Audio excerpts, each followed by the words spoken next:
Hello, my name's David Diley. I am a filmmaker, underwater cinematographer and colorist based in the UK.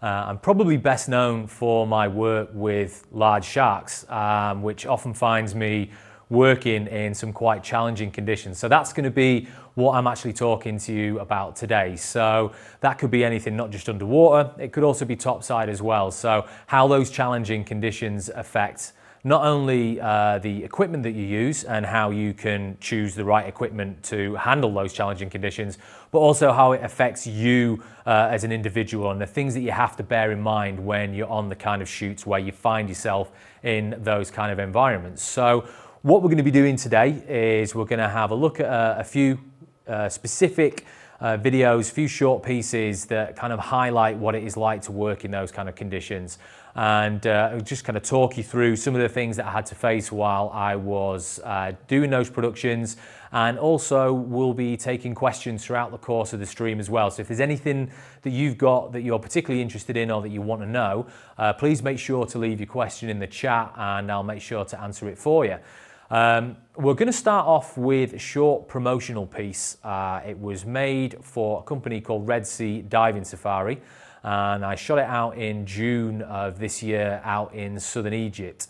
The brief for it was essentially to make a short, simple promotional video that highlights the kind of wildlife and the kind of that guests can expect to see if they visit one of their 3 villages, and also just to kind of give an idea of the kind of experience that you can have if you actually go there. So nothing too complicated, quite simple, but it was working in some pretty extreme conditions. So the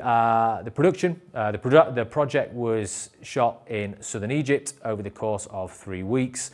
We're going to roll that production, we're going to roll that video now, and then we're going to have a look at a few little bits of it to actually go over what challenges I faced while I was doing that. So if you want to run the video, we'll take a look at that now.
Now, if we look at challenging conditions, Egypt is actually a really good example. It's one of my favourite places in the world to go and shoot. But for anyone who's been or knows anything about Egypt, you'll know that it's always really hot and it's always really sunny, which on one hand is great, but it does have quite serious implications when you're working on a professional shoot. The shoot days on a production like this can be very, very, very long. The average day was about 14 hours and sometimes it's stretched up to 18 hours.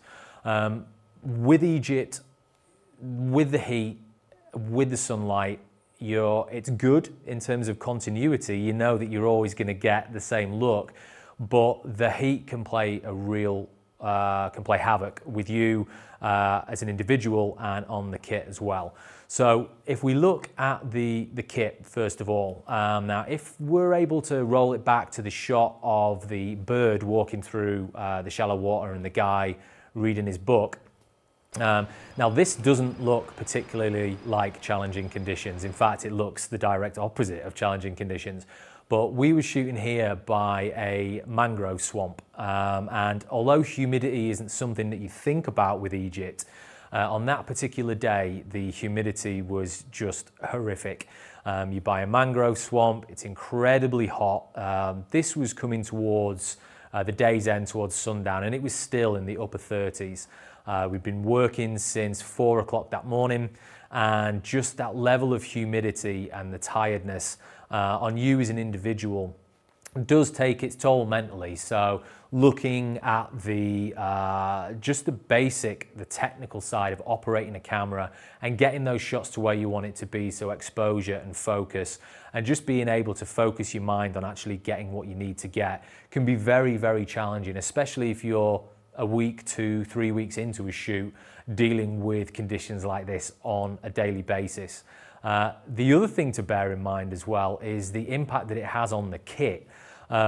You are basically subjecting your camera and any monitors that you have with you, any sound recording equipment, and also the media inside the camera or inside an external monitor. You are subjecting that. If we look at the image that you've just seen, it's purely sand, it's dust, it's humidity. There's no cover whatsoever either for the camera kit or for you, which is why you saw me with a t-shirt on my head.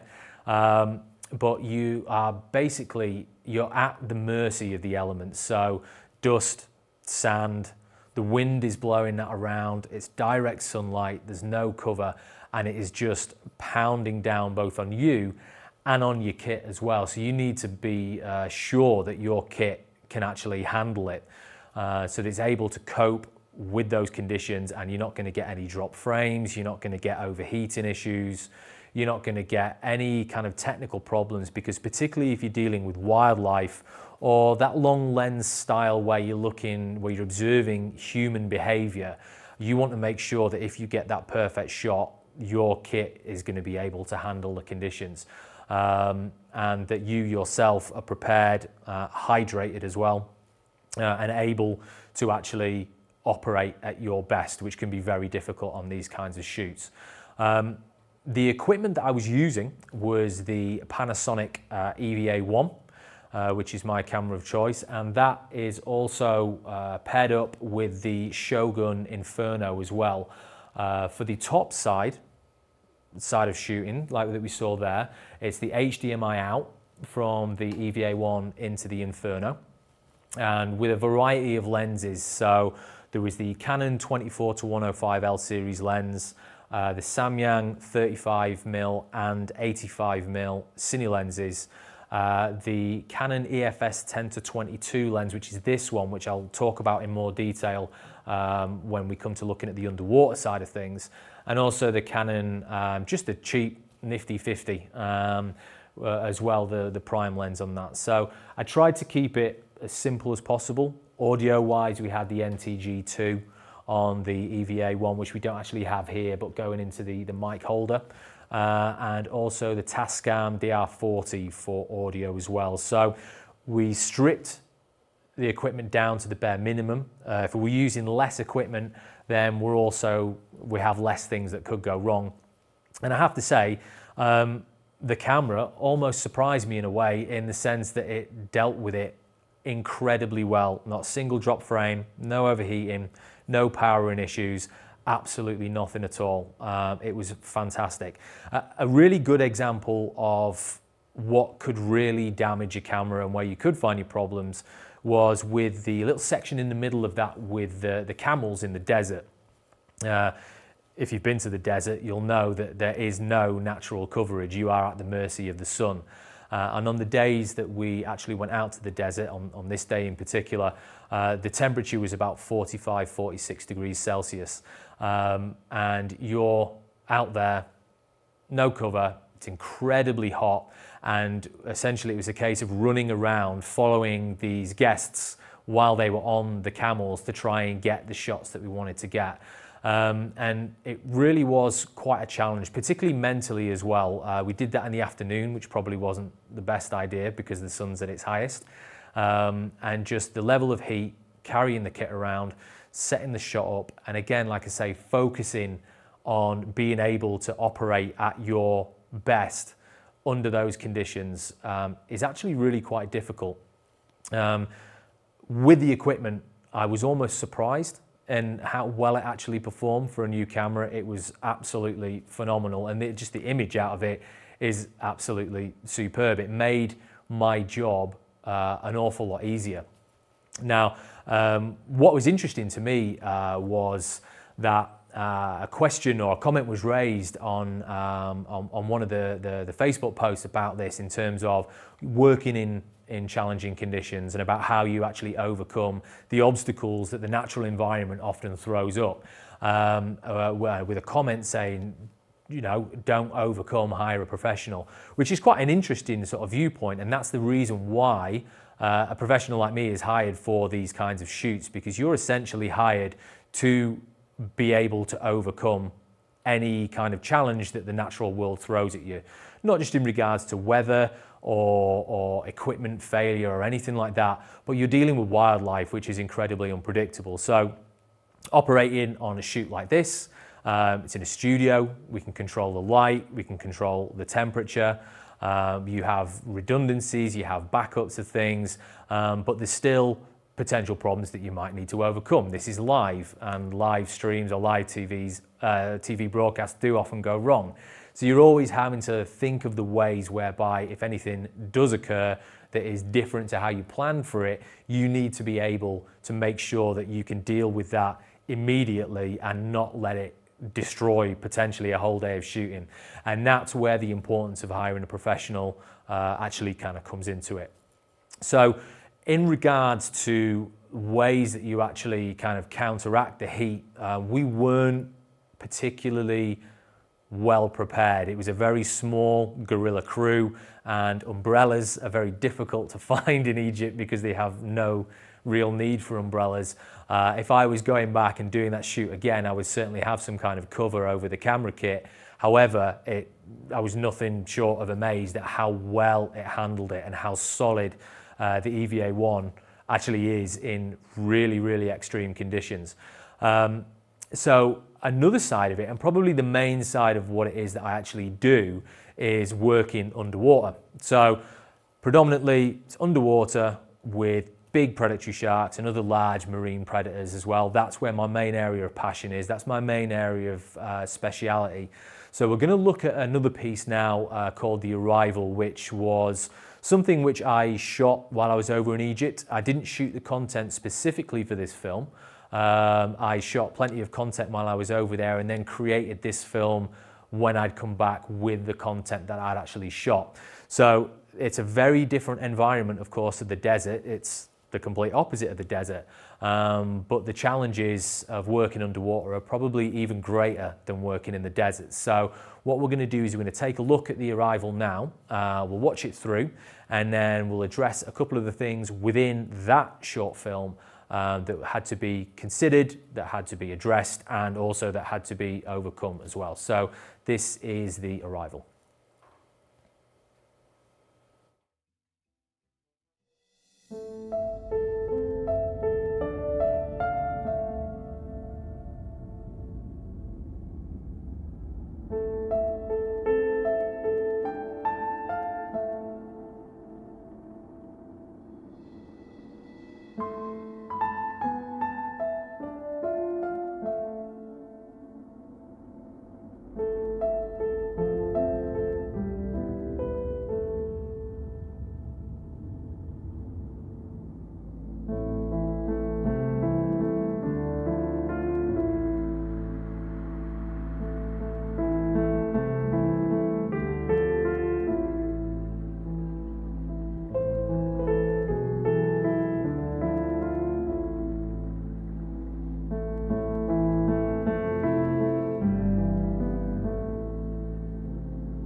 So that was the arrival.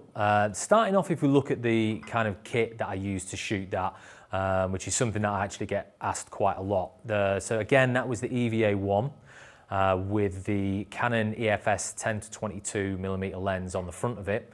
That was going from the SDI out into the Shogun Inferno, where I was filming primarily in 4K at 59.94 to then slow it down on a 24 frames per second timeline.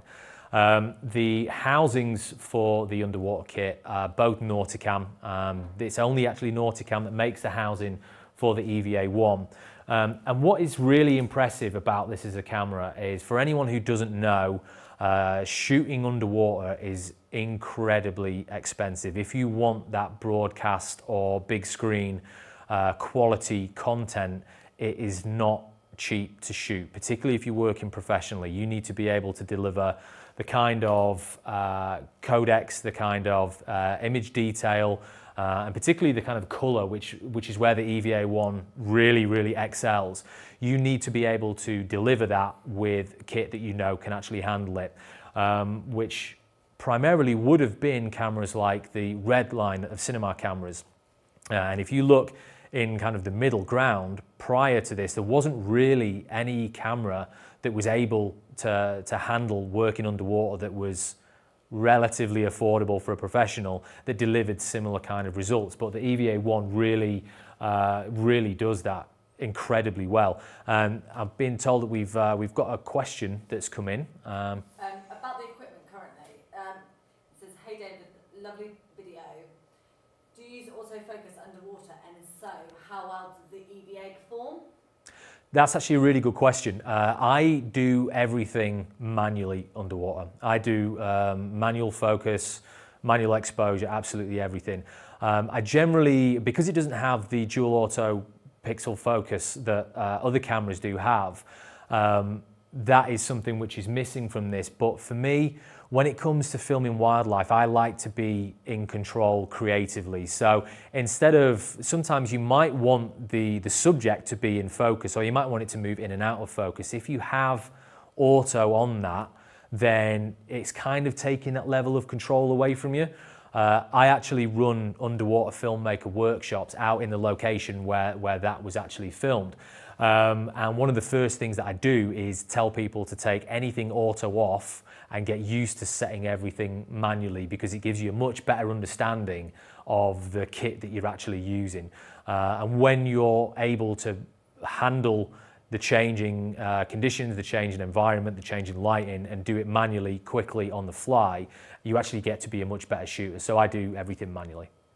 We've got another question. Yeah. I'm interested in how David manages white balance underwater, and does white balance have an impact on which cameras you use for underwater filming? Okay, great. So a question about handling white balance underwater is, again, quite another common one, because for anyone who doesn't dive, if you're underwater, the colour spectrum changes dramatically. So the first colour to go is red, which obviously puts warmth into an image.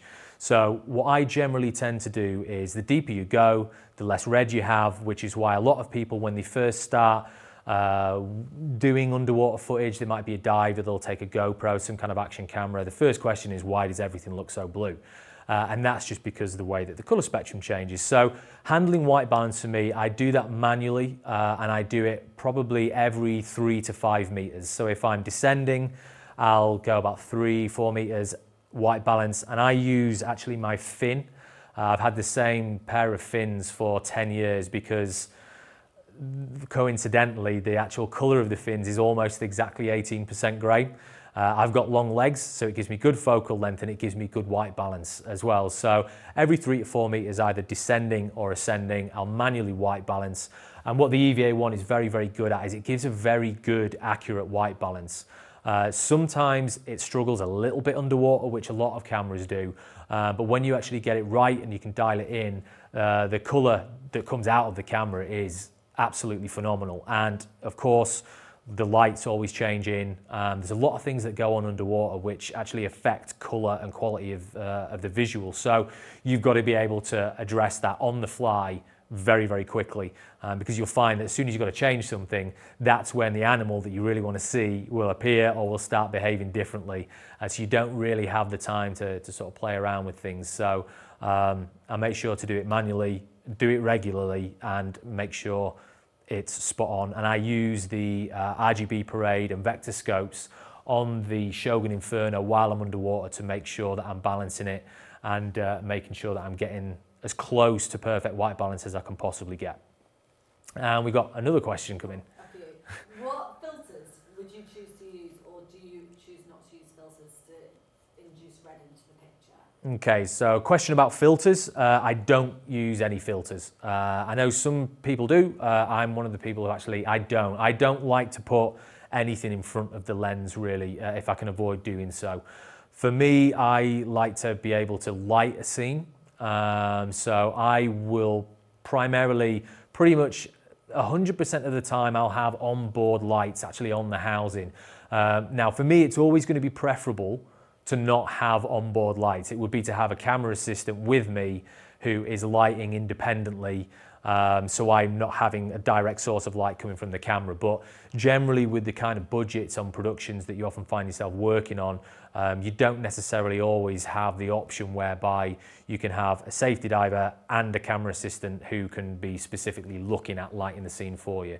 So when you introduce light and you've white balanced correctly, and with a camera that handles colour, reproduces colour as well as the EVA1, it doesn't really become an issue whereby I'd ever need to use a filter at all, so I don't use any. And there's another question. David, the underwater shots are fantastic. Lots of high frame rate. Do you shoot all high frame rate or set shortcuts and switch modes underwater?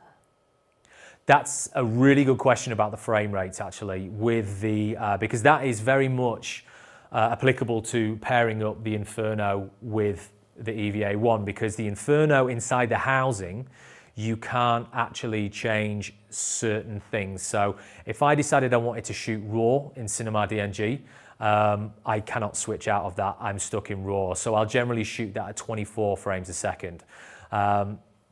Primarily when I'm underwater, I generally set it to 59.94, and I will change sometimes while I'm shooting. But I like to have the option to be able to slow it down a little bit in post. Sometimes you don't necessarily need to, but I think when you have that higher frame rate, it does give it a slightly more ethereal feel to it, and particularly when it's a big animal like the shark that we saw in that particular piece. It gives it an element of majesty, which I really like. I do switch and change underwater sometimes, and that can also be dictated by, on several of the days of the shoot where I was out in Egypt, we would be out on a rib, which is a kind of a small inflatable motorboat, for maybe 6 or 7 hours. And I do not like to take anything out of the housing when I'm on a shoot, if I'm on a small boat in the middle of the ocean, because of course salt water will kill anything electrical immediately, and I don't want to run that risk. So I have to consider things like battery life. The Inferno, it does chew through batteries a bit. The battery life on the EVA1 is superb, but I always have to be mindful, particularly with the Inferno. So if I know I'm going to be out at sea for a long period of time and it might be a bit risky to do any battery changes, I will switch it down and shoot 24 or 25 just to give me a little bit of extra life out of those batteries. Also, would you consider shooting an 8-bit codec for underwater shots, or is that too compressed for editing later in post? How much do you need to push the footage in post? Great question on the 8-bit codec.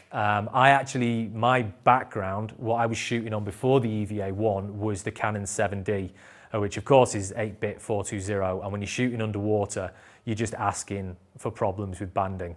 That was a big frustration for me for the first few years of when I was shooting underwater. I mean, I released a feature documentary that was shot pretty much entirely on the 7D, with a great deal of that being underwater, and the amount of work I had to do in post to remove a lot of the banding issues it just became ridiculous, to be honest. So moving into a 10-bit codec, like we can get either shooting internally on the EVA-1, or if you want that higher frame rate, sending it out to the Shogun Inferno, I would never go back to shooting 8-bit underwater. Not everyone has the benefit of being able to shoot 10-bit underwater, so you essentially, you have to shoot with what you have available. But if you have 10-bit available, 10-bit 422 or 10-bit 444 or RAW, even better, I would always shoot underwater with that, because what's really impressed me about this setup is that I've not seen any banding on anything yet, which for me is an absolute joy, because it cuts the work down that I have to do in post. So for me, definitely 10-bit or 12-bit or 14-bit if you've got the option all the way. What is actually interesting as well about filming underwater is that you have very different things to consider. Topside in the desert, it's extremely hot, the sun is beating down on you, you're tired, and that affects everything, and also affects your kit. But one thing you never have to worry about is running out of air.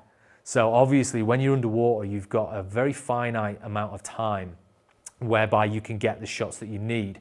Physiologically, you can only dive a certain amount during a day to specific depths for specific times. And the key thing is always being safe. You always have to be safe. So the time that you have to shoot something is very much condensed, and you're dealing with wildlife as well. So it's not very often that sharks generally tend to swim towards you. And more often than not, you'll see them swimming away, and nobody really wants to see that. So what you actually need to be able to do is do as much preparation for the environment, knowing that you have a finite, limited amount of time to be able to get the shots that you need. So you need to dive a lot over a period of days to actually get what it is that you need. And then on top of that, you're not just entering water. The water behaves in its own way. It's not like a swimming pool. It's certainly not benign.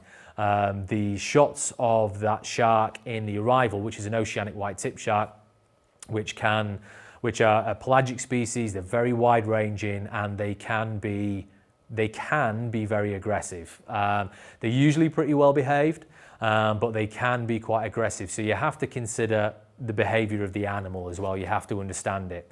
And one of the things that you have to bear in mind is that you're trying to capture creative content. You're not just capturing something in front of a camera. So you're having to think creatively like you would do on land, but with in the back of your mind, obviously, how much air do I have left to breathe? Am I going into decompression? If anything goes wrong, what do I have as some kind of redundancy or way of dealing with that? Whilst operating a camera, everything manually, handling ever-changing lighting conditions as well, with an animal, which specifically with the oceanic white tips, they're very, very clever. What they will do is they will approach you from the sun with the sun behind them. They like to sneak up on you so you can't actually see them coming, which not only is something that you have to consider from a safety point of view, but it's also a technical point of view in terms of exposure. If we actually go and play the section of the Arrival where the shark arrives, we can talk you through some various things that I had to bear in mind when capturing those shots. The first shot in that is a great example. It's a big wide shot. I've got a low vantage point, so I've got to expose for the surface that is not overexposing the light coming through the surface. So with that in mind, it's capturing the depth in the image itself with the haze that's been created by the speedboat coming around. It's capturing exposure of the light source coming from the surface, whilst also capturing as much of the light underneath the shark as possible.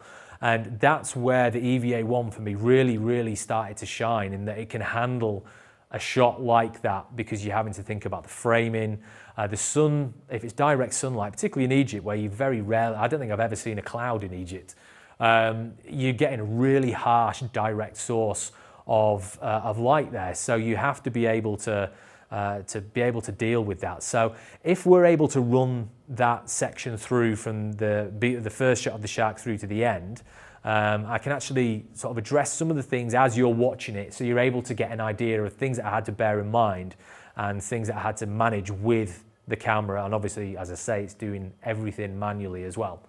So if we watch that little sequence, I think it's about a minute in duration that it lasts. Opening with that lovely wide shot.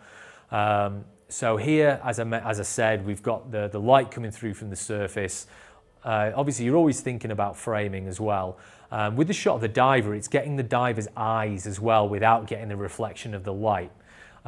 So when we actually see the shark, they're often above you.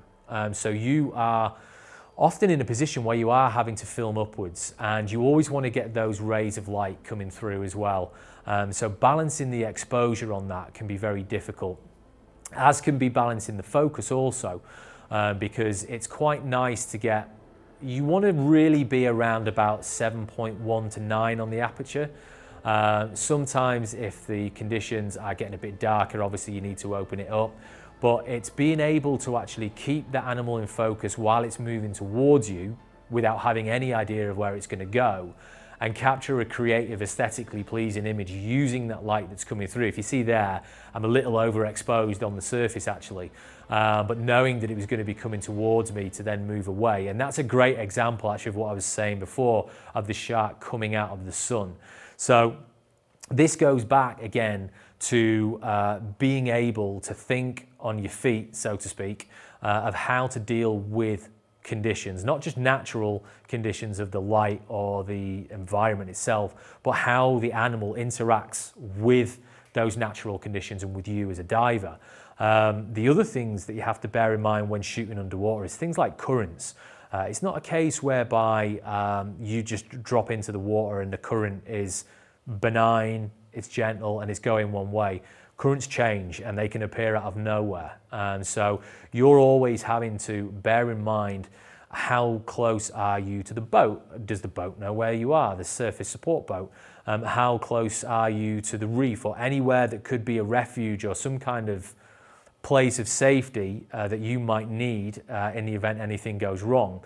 And you've got the ocean, which is a very powerful thing to contend with, which is essentially, it's moving you around. So you're thinking about the safety aspect of the currents of the ocean itself. You're thinking about the technical aspects of the light, about focus. You're thinking about the animal behavior, the safety of yourself and the animal as well. And also if you have anybody else in the water with you, you're thinking about their safety. And you're doing all of this whilst operating a camera manually, handling everything all on your own, and trying to deal with everything at once. So this is where you will find that productions will always look to hire a professional that's got specialism in that specific area, because they know that that person is experienced enough to be able to deal with all that. So when it comes to shooting in challenging conditions, it's not just about the kit, it's not just about the weather, it's about everything all together and how you can actually handle it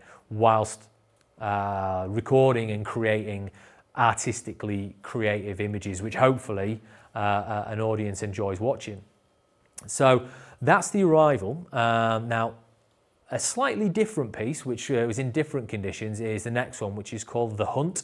It's another underwater piece. It's capturing live predations in the wild, but this was in a night dive scenario, which has quite an interesting little backstory about how the equipment itself was able to dictate what I was able to shoot by dictating the behavior of the animals themselves. So again, it's a 3-minute long short piece. This is The Hunt. We'll play it through, and then we will have a quick chat about the things that I needed to bear in mind of how to actually shoot it and how the equipment I was using made it possible to shoot it and get it looking as good as it does. This is The Hunt.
So that's the hunt. Obviously, as I mentioned, night dive brings in the issue of diving in very, very low light.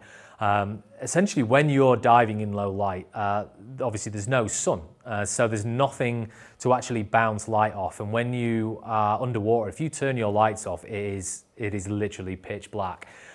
So you've always got to bear in mind how are you actually going to light that.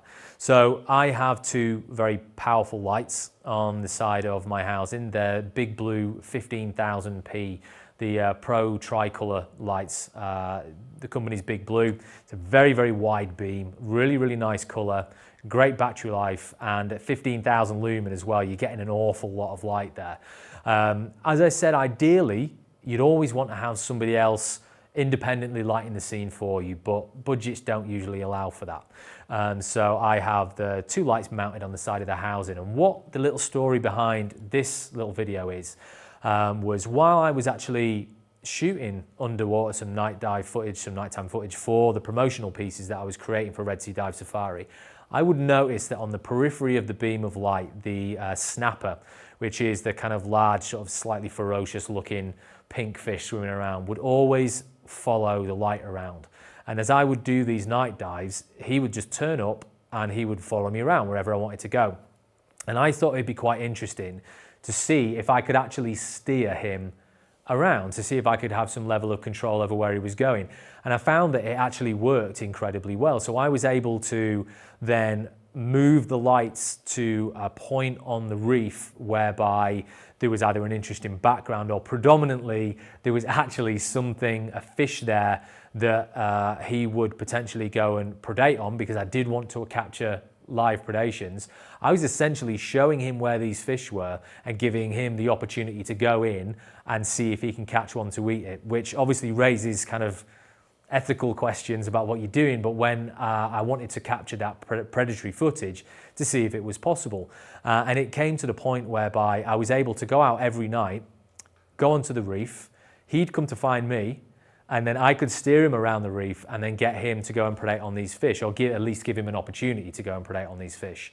Now in that film also you see a very, very large moray who over the course of the week that I spent filming that sequence would see me doing this with the snapper. And then he kind of cottoned on to this and thought, that's a good idea, I'll have a go at that as well. So kind of the overlying, the sort of the subtext of the film is that the snapper's doing great, the moray not doing so great until he gets his fish at the end. But it was just a fascinating experience to be able to actually have some kind of impact on the behavior of wildlife, and for almost a symbiotic relationship between myself and the animal itself, to see them predating in the wild. Now, in terms of the kit, well, in terms of the conditions, the main thing is that it's nighttime, lack of light. Where I was actually filming, it's on a beautiful coral reef. It's quite close to shore. There's barely any current at all. It's actually quite benign, really easy conditions to film in. Obviously, you're always thinking about safety. You're thinking about air consumption and all that kind of stuff. Prior to getting in the water, you're making sure that your housing is secure and that the camera is in it and you're not going to have any leaks. But it was actually quite easy shooting conditions aside from with the light. With regards to that low light, you need to have obviously a camera that's going to be able to perform well in low light conditions, and the EVA-1 really does that incredibly well. It's the dual base ISO, works phenomenally well. I was actually running this up to anywhere up to about 6,000 on the ISO, certainly 5,000 and above, and making sure I was exposing correctly using the waveform on the Shogun Inferno. And what I find with the EVA-1 is just exposing ever so slightly to the right, you generally get a much cleaner image, and it seems to work extremely well, whereby even at those high ISO rates, you would still get a little bit of noise in there, but it's that kind of very filmic grain. And it's something, if you don't want that in, if you don't like that, something like Neat Video, which is what I use as a noise reduction tool, handles it incredibly easy and just gets rid of it. So as a low light camera for night dive footage, the EVA-1 performs superbly. Obviously you're opening up the lens a little bit more to let a little bit more light in, which then obviously introduces issues like focus you need to be more aware of, things like that, with animals kind of moving a lot quicker, because at night time on a reef, that's when it really comes to life. So things are moving around a lot quicker, there's a lot going on, you've got to make sure that you're getting your focus. But the EVA1, with its low light capability and that dual ISO, is a brilliant low light camera for underwater use. So with that in mind, you're always having to think about the conditions prior to when you shoot underwater. You have to have everything prepared. Ideally doing risk assessments, that could be in a swimming pool or it could be in the open ocean 100 miles from shore. You're always having to be aware of the conditions both in the water and both topside as well. There's been situations where I've been shooting underwater and I've entered into the water and it was very calm, really easy, and then by the time I've come out at the end of the dive, the boat is like, it's just huge rough conditions, waves, and the ladder on the back of the boat's flying around, and it's actually quite difficult to get out of the water because it changes very quickly.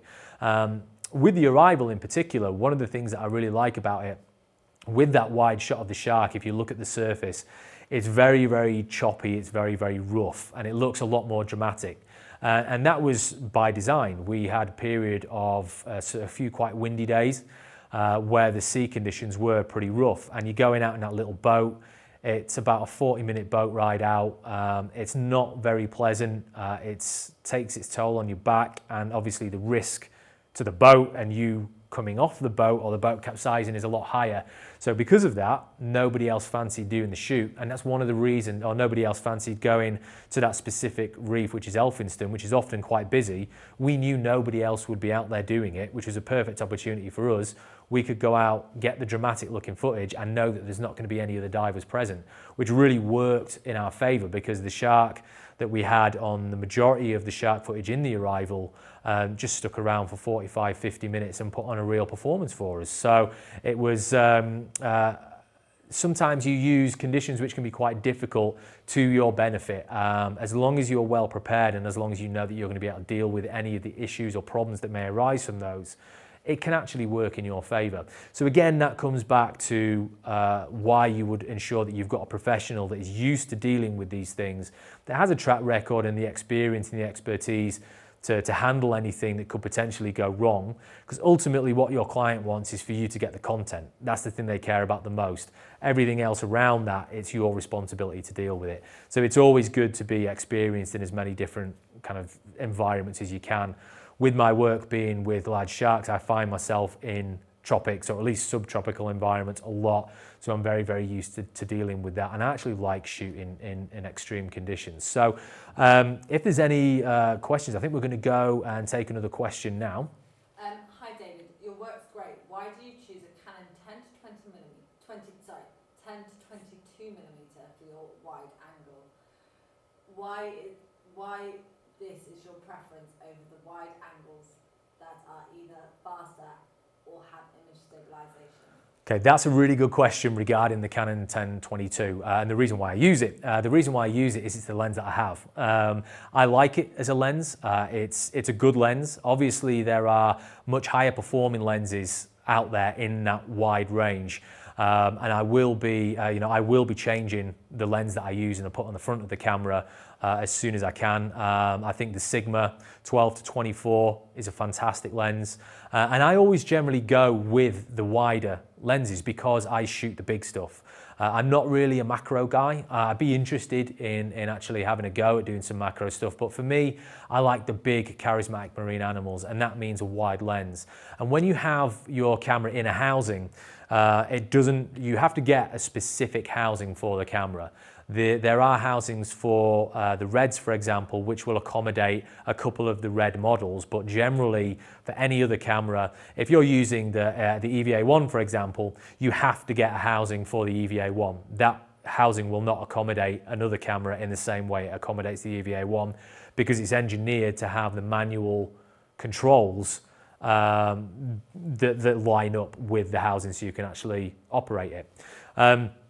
So if you're choosing a camera and you're choosing the housing, you have to choose an extension port and a dome port as well, which fits the lens that you're using. So if you change your lens, to say a 35mm prime, you've then got to get the extension port, you've got to get the gears, you've got to get the dome port as well. And this is where it can become very, very expensive. So for me, I consider myself a wide angle guy. I use the EFS 1022 because it's the lens I have. I do like it, but I will be changing that lens as soon as I can at some point in the near future.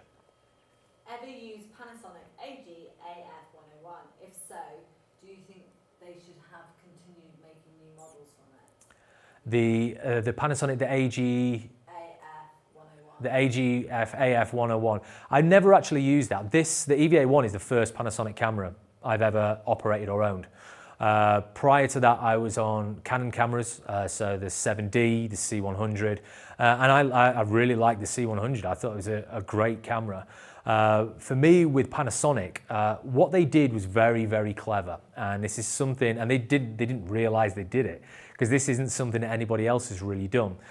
With underwater users, you are either given an option, or previously, where you have something like the GH5, the A7S, or some of the other DSLR style models to shoot, which are in a budget which are, even though shooting underwater is not cheap, it's at the more affordable end. Or your other option was to go way up to the other end with the Reds, the Aries, or the Phantoms, where you're looking at 5, potentially 6 figures as an outlet of what you're going to spend to get your camera set up. And if you're going to be serious as an underwater cinematographer, you ideally really need to be an owner-operator. So there was this huge big gap in the middle of the market that nobody else had filled. There was a housing out there for the FS7. There's housings for a couple of other models as well. But there's a housing for the C200, again, which came out. And when I was looking to upgrade, there were always issues with specs that left me a little bit underwhelmed. We've mentioned 8-bit against 10-bit, and so on, and general image quality. So that when the EVA1 came out, and Nauticam did confirm that they were doing the housing for it, to me, it looked on the specs that it was going to be the ideal, perfect mid-weight camera. So I took a bit of a gamble on it, and I got one, and thankfully I was proved right. So this is the very first Panasonic camera I've ever used, and I've heard a lot about Panasonic's colour science. If you look at the BBC's output, you get a lot of that on the VariCam LT, and with the EVA now as being part of that range, not only is it a great image, it's sharp, but it's not too sharp. It's a much more cinematic image than something like the FS5 or FS7. The big thing is great internal codec, and the colour science is just phenomenal. So with this being my first experience of Panasonic, it's a very, very good experience, thankfully. So I never actually got to use that camera, so I wouldn't be able to kind of answer it with any sort of informed opinion, so sorry about that. In regards to action cameras, such as GoPro and something like that, what sort of your preference, do you have an opinion on them, on your choice of use or anything like that? The action cameras are great. So the question saying about, do I have a preference on action camera? What's great now is that there's a big range of action cameras. Obviously GoPro were the action camera for a while, and then a lot of other companies came in and developed their own with various differences, or essentially trying to come in at that GoPro market a little bit more affordable. I had a GoPro, well I still do have a GoPro Hero 3 Black Edition, which I would always use as a rear mounted camera on my old housing. So I would always have a cutaway, and I quite like acknowledging when I'm shooting wildlife sequences that there are divers in the water. And with me actually capturing that footage, it's quite a handy little cutaway to have a nice mounted camera on top of the housing, filming me, filming the animals. I was actually given the opportunity prior to going out to Egypt in June to try out the new Paralens camera, which is it's a camera which is designed specifically for underwater use. And they contacted me and said, asked if I would be interested in giving them a go and letting them know what I thought about it. And I took it out into the field, and I was actually really quite impressed with it. So it has actually replaced the GoPro now on my my housing, because I'm now in the world of 4K, well 5.7K, and I need to be able to match that with some kind of with cutaway that I'm not having to upscale. So I use the Paralens. And I'm really quite happy with it. But what I think is great is with the action cameras, they're small, they're light, they're portable. One of the downsides of filming underwater on a cinema system is it's bulky, it's heavy, it takes an awful long time to get the camera into the housing, to get the camera securely covered in that housing, so you know you're not going to get any kind of leakage or anything. Whereas something like a GoPro or a power lens, it's ready to go. It's light, and you don't have to pay any kind of exorbitant excess baggage fees at airports, which I find myself doing quite a lot, unfortunately. But yeah, GoPros, power lens, action cameras are great for underwater stuff. Limited in what they can do, but if that's in your price range, you can get some great stuff with them. How your equipment sort of is heavy and everything like that, how does your equipment affect your buoyancy and your control under the water? Okay, that's a great question in terms of the kit and the buoyancy. The main thing is getting the housing. Your main concern is getting the housing so it's neutrally buoyant. The EVA1 with the EFS 1022, with the Inferno, and so obviously that's a housing which goes on top of the housing as well, so there's two housings there. With the lights, everything all in, it comes in weighing about 18 to 19 kilos, and you can see if you look at that picture on there, just on the little skids at the side, we've got the trim weights there as well. Now that setup is slightly negatively buoyant, and if you don't know what that means, it means it's slightly heavy. However, it sits perfectly flat in the water, so I can actually hold that with two fingers underneath the camera and keep it steady, and it is not taking any kind of stress on my hand or anything like that. So it's very, very easy to maneuver, and it's a real joy to use. But in terms of affecting my own buoyancy, it does slightly, in a sense, that you bring in a little bit of extra weight. I did my first dive in a swimming pool, believe it or not. A few weeks back, I was doing a tri dive with my girlfriend. She'd doing it for the first time, and that's the first time I'd actually dived in any kind of environment without a camera for about 7 years, and it was a really strange feeling to actually dive without a camera.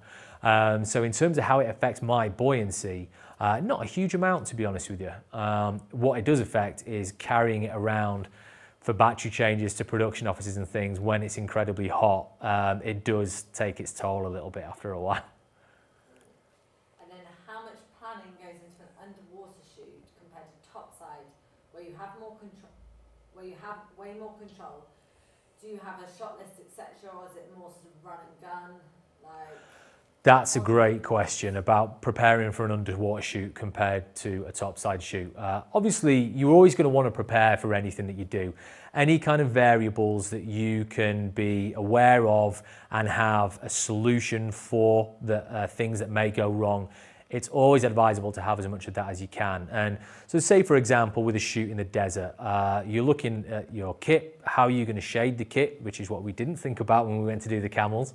How are you going to shade that kit? How are you going to do battery changes? How are you going to do any kind of charging? Obviously, you're looking at yourself as well. Take loads and loads of water. Do you have, if your vehicle out into the middle of the desert, if it breaks down, is there someone in that team that can actually fix it and get you out of the desert, because it's not a place where you want to be stuck. So there's always things that you've got to bear in mind with that. With underwater, it's a little bit different as well, because you have all the same things of what could happen if the kit goes wrong, what could happen if there's an injury or an accident to someone. And just by virtue of the fact that, to touch upon what I was talking about before, with the, you know, in the desert, on land, you don't run out of air, or ideally you're not going to run out of air. Whereas when you're underwater, you potentially could do. So your shoot day, even though you could be on the water for maybe 12 hours, you might get, if you're on open circuit, so normal scuba gear, you might get maybe 6 hours underwater, 5 or 6 hours underwater at a push, that you have to actually shoot. If you're on rebreathers or things like that, you get a lot longer, but then that introduces other issues that you need to think about. So the preparation for underwater, you're always looking at the safety first. You're looking at the kit, logistics, anything that could potentially go wrong, that you have some kind of redundancy, that you have someone there that's able to deal with it, first aid, oxygen, all of that kind of stuff. And when it comes down to the creative side, you can always storyboard to a certain extent. You can have in mind an idea of a shot that you want to get.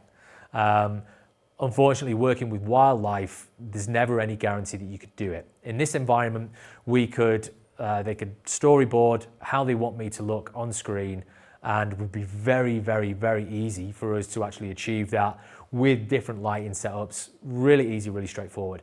With wildlife, you can't necessarily do that. So you can storyboard to an extent. If you have other divers and you're wanting to capture footage of divers diving underwater, then you can storyboard that, but you also have to make preparations for how you communicate underwater with your on-screen talent and make sure that they fully understand. So the preparation for underwater is a lot more intensive in what you actually have to consider, but it's also a lot less flexibility in what you can actually do. So ideally, you create as much possibility for you to get what you want out of it if everything goes according to plan. And you also ensure that you've got enough flexibility to get whatever you can in the worst case scenario as well. And then you kind of put yourself in a position, and it's about time as well. A lot of production companies will approach underwater cinematographers like myself and say, oh, we need footage of tiger sharks in Tiger Beach, so we would like to send someone out for, say, 2 days. And the first thing I'd say is, if you're thinking for 2 days, budget for 6, because you might get there, the weather blows up, you can't actually get out in the water. So it's generally, with underwater, it's always time. And if you've got the opportunity to be in the water, be in the water as much as you possibly can to give yourself as much chance to get what it is that you need to get.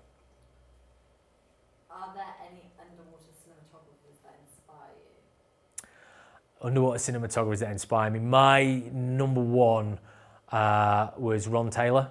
I grew up as a little kid with Ron and Valerie Taylor from the age of I think the first thing I ever saw of theirs was 7, so that's 32 years ago now.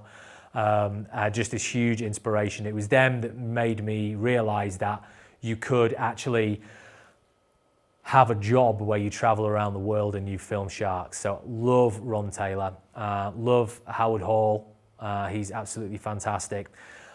People like Hugh Miller. Hugh Miller's unbelievable. If you've watched Blue Planet 2, Blue Planet, BBC's Shark, Hugh Miller does a lot of that kind of stuff. And I'm really fortunate in the sense that I've got people now whose work I really admire, who I consider friends, and it's people who you can actually talk to and discuss how you actually shoot, things that maybe that you do that's different to them, things that they do that are different to you. And it's really nice that you can actually share ideas like that. So I think generally, when you look at the pinnacle of underwater shooting, you're looking at the BBC, you're looking at Doug Allen, Roger Munns, people like that. A friend of mine, Mark Sharman, fantastic underwater cinematographer. It's a very small group of people, but it's just such a huge body of incredible work.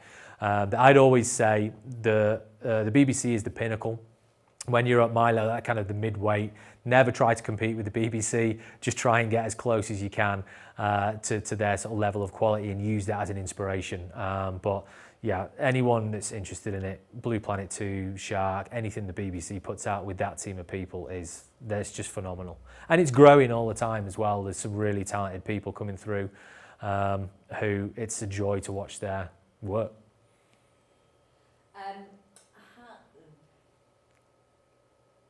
Is most of your commercial work promoting divers, sort of your backstory of work you've previously done? Do you get documentary work?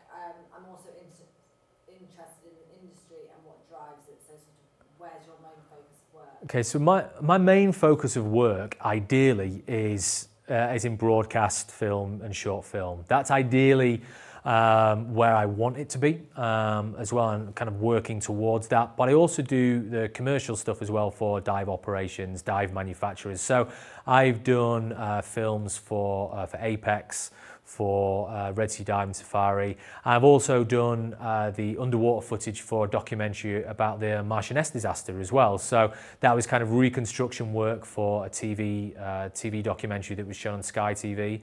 I've done my own feature documentary short films, passion projects, things like that. So I think with the question kind of leading on with somebody who's interested in getting into this line of work, I think a really good way of doing it, there's two ways really.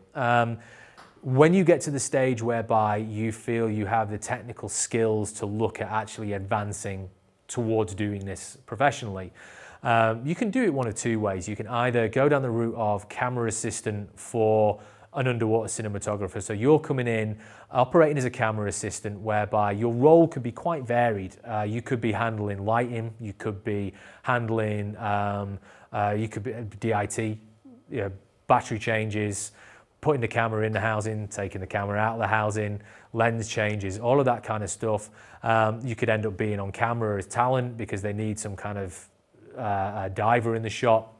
So you actually get a real look at how an underwater production shoot is undertaken without the pressure of being the guy who's responsible for actually getting the shots. Or you could do what I actually did, which was throw myself in at the deep end, so to speak, and I shot, the first thing I did was I shot a feature documentary. That was out in Fiji, a film called Of Shark and Man. It's the first thing I'd ever really shot myself. So I took the approach of learning while doing. So I think it's a good idea if you're in a position whereby your diving is up to speed, because that's the first thing. You've got to get your diving good, get your buoyancy as close to perfect or perfect if you possibly can. Be confident, be safe, be ready to go. Don't put yourself under the pressure of doing paid work, because then you have other things like the legal requirements of qualifications that you have. Get yourself out with a camera when you're confident diving and just give yourself a challenge of creating a sequence, of telling a story. So you're not just filming a stingray doing this or a crab doing that. Give yourself the challenge of thinking, okay, I'm going to produce a 90-second short film about seals. So you go and then you try and storyboard it as much as you can, which relates back to the previous question. Think about cutaways, think about B-roll, think about how you're going to structure that shoot and things that you might need, things that could go wrong, and then give yourself almost a challenge to create a project that's set within a specific parameter, has to be 90 seconds, go out and shoot the content, then edit it together. And then you sitting in the edit bay thinking, oh, I didn't shoot a cutaway of this, which I really need. We'll teach you next time that when you're on location shooting, you need to get coverage, you need to get cutaways.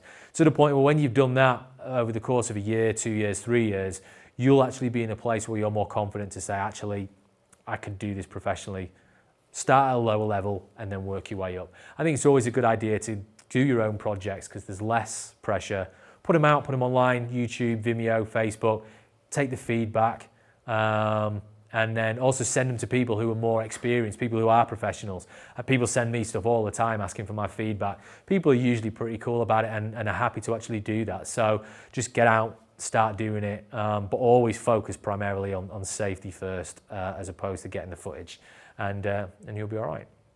That's quite good. Leads on to, what's your shooting ratio? How much footage for a 10-minute video, for example, how much footage is there when you make a 10-minute video? Great question. If I was to do a 10-minute video, I would probably want about, it varies really because it varies on location, it varies the time of year, but I would probably want, if I was wanting to do 10-minute, I'd want to be on location for about a month. And the reason being is you're always going to lose days. You're going to lose days to weather. Even in Egypt, it's always going to be hot, it's always going to be sunny, but it's also going to be windy quite a bit as well. And if it makes getting out to an offshore reef impossible, that's a day lost at the offshore reef. Conversely, if you're in a location like Shark Reef in Fiji, for example, and I wanted a 10-minute video which was bull sharks behaving in a certain way, I could go to Fiji for 10 days, shoot probably 3 or 4 hours worth of footage, and I'd have plenty in there to do 10 minutes, plenty in there with some left. So it really depends on what it is that you're wanting to capture. If it was 10 minutes of blue whale footage, you'd probably need to set aside about 2 years or 3 years to get that. But if it's 10 minutes of lionfish footage, just go to Egypt for a week and you'll come back with about 3 hours worth. So it depends really on what it is that you're shooting. And that again is where the preparation comes in. Having some kind of knowledge about the subject, what it is that you're filming. So if it's sharks for me, I know that I can plan a shoot out very easily myself. If it was clownfish, I don't have the in-depth knowledge of clownfish that would give me the ability to plan that shoot out in the best possible way. So I would then contact someone in the area who knows all about the clownfish and get them to help me sort of plan that out and take their advice. So it does depend. I'm a big believer in finishing a project with loads of footage that you wish you'd been able to put in but you didn't have time, as opposed to finishing a project and watching it back and thinking, I really wish that shot wasn't in there, I wish that shot wasn't in there. So if someone tells me a shoot is going to take about 4 or 5 days, I'll always try and tag on a couple of days on at the end of it just in case, because you never know. So it does vary, but the more time you've got, the better. And also, do you have upcoming events? Do you have any upcoming projects? Upcoming projects, I'm just working on potentially, hopefully, being out in Australia for a month to shoot a commercial. Fingers crossed that that's going to go ahead. We have a project whereby we're going to be shooting out in the Middle East for a tourism piece. There's out in Aqaba, should be doing a piece that's an accompaniment for a magazine article, which is kind of a video diary style thing. So there are 3 things that we've got in the pipeline. There's also just working at the moment as well. I've been approached about shooting the underwater sequences for a 13-part TV series, wildlife TV series. So all the underwater stuff that they need, they're very interested in getting me to shoot that as well. So we're just working on the finer details of logistics and how we can actually make that work. And what I also have coming up at some point next year, where the details will be released quite soon, I think, is one of my underwater filmmaker workshops out in Egypt, whereby I get a group of people, up to a maximum of 12, get them out to Egypt for a week, and instead of just teaching them about just the technicals, this is how to white balance, this is how to focus, this is how to do this and that. That's kind of the traditional way that underwater videography courses are actually handled. I market this very much as an underwater filmmaker course. So the idea is unlocking the creativity inside someone, or making them a storyteller and making them think about what it is that they're actually doing, which ties in with a lot of the questions like storyboarding, like planning shots out, communication, topside, underwater. And they've been really popular with the people that have done them. So we've got one of them coming up next year, I think around June, July. So that's coming up, and I'm really excited about that. And I should be as well going over to North Carolina next summer to shoot the sand tiger sharks inside the wreck over there, which is something I've always wanted to do. So there's quite a few things coming up. It's that time of year when we just start dotting the I's and crossing the T's and getting everything confirmed. So watch this space. And then how did you choose your speciality of working underwater? Was it inspired by the choice of topic, i.e. marine animals, or was it a technical fascination of working on challenges of underwater filming? Great question about how I chose the area of speciality. And I think, to be honest, it sounds a bit corny, but I think the area of speciality chose me. I've been fascinated by sharks since I was 3. I'm 39 years of age now, and that fascination and passion has done nothing but grow. I always knew that I was just so interested, and just had this strange there's something that really drew me to them, which I think is quite common in a lot of kids. I have a 5-year-old who, like a lot of other 5-year-olds, loves dinosaurs, loves sharks, loves lions, and loves tigers. The charismatic wildlife that kids really seem to love. And it was when I saw a documentary called Realm of the Shark by Ron and Valerie Taylor when I was about 7 years of age. It was just the idea that you could make a living traveling the world, seeing sharks, filming them, and entertaining people, which I just thought, that's what I want to do. And that never ever left. That stuck with me to actually go and do that. My route into doing this as a job was unusual in that I was a professional musician for 10 years. Being a professional musician, if there's any professional musicians out there, you'll know it's an incredibly difficult way to make money. So I had the typical horrible, awful jobs that go along with that, retail, call center, that kind of stuff. And then I ended up in the corporate world doing recruitment for 3 years. Realised that sitting in an office Monday to Friday, 9 to 5 was absolutely not for me. And then just decided one day that that was it. I was going to quit, wasn't going to do it anymore. I was going to actually follow my passion. This was when I was 32. I had no experience with cameras, had no experience with filmmaking, no contacts, no savings, nothing at all. I went into it completely blind, woke up on the morning of a Monday, quit, was out of the office by the Wednesday, and then had to teach myself about filmmaking.